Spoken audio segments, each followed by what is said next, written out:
জীবনে কাউকে অতিরিক্ত সুযোগ দিতে যাবেন না, তাহলে দেখবেন এই সুযোগ আপনার জীবনে দুর্যোগ ডেকে নিয়ে আসবে। রাতে ঘুমানোর সময় যদি হঠাৎ করে আপনার কোনো মানুষের কথা মনে পড়ে, তাহলে সেই ব্যক্তি আপনার খুশির কারণ, অথবা সেই ব্যক্তি নিশ্চয়ই অতীতে আপনাকে আঘাত দিয়েছিল। আজকাল কথা কম বলতেই বেশি ভালো লাগে, কারণ আমি জানি কথা বোঝার মতো মানুষের সংখ্যা খুবই কম, কিন্তু আঘাত করা মানুষের সংখ্যা অনেক। দুটি জিনিস দেখলে বুঝবেন মানুষটির চরিত্র কেমন। নাম্বার 1, যখন তার কাছে কিছু থাকে না তখন তার ধৈর্য। নাম্বার 2, যখন তার কাছে সব কিছু থাকে তখন তার ব্যবহার।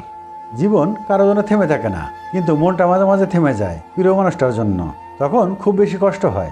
সেই কষ্ট না কাউকে দেখানো যায়, না কাউকে বলা যায়। পৃথিবীতে অনেক ধরনের অত্যাচার আছে, ভালোবাসার অত্যাচার হচ্ছে সবচেয়ে ভয়ানক। এই অত্যাচারের বিরুদ্ধে কখনো কিছু বলা যায় না, শুধু সহ্য করে নিতে হয়।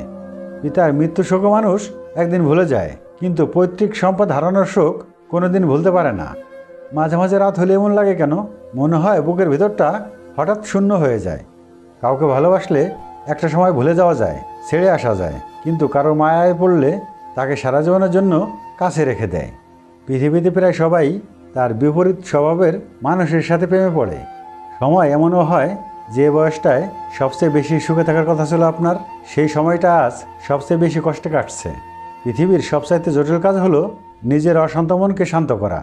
কিছু কিছু মানুষ মনের মাঝে কষ্ট চেপে রাখতেই খুব পছন্দ করে, অথচ তাদের ঠোঁটের কোণে হাসি দেখলে মনেই হয় না তাদের মনে অনেক কষ্ট। যখন ছোট ছিলাম সব ভুলে যেতাম, সবাই বলতো মনে রাখতে শেখো। যখন বড় হলাম কিছু ভুলি না, কিন্তু এখন দুনিয়া বলছে ভুলে যেতে শেখো। যে ভালোবাসে তার বুকে সন্দেহ ও ভয় দুটোই থাকে, যে ভালোবাসে না তার কাছে কোনোটাই থাকে না।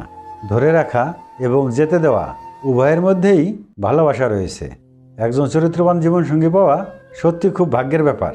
প্রতিটি গল্পের সূচনা সুন্দরই হয়, কিন্তু বেশিরভাগ গল্পের শেষটা সুন্দর হয় না। তাই হয়তো বলা হয় শেষ ভালো যার সব ভালো তার।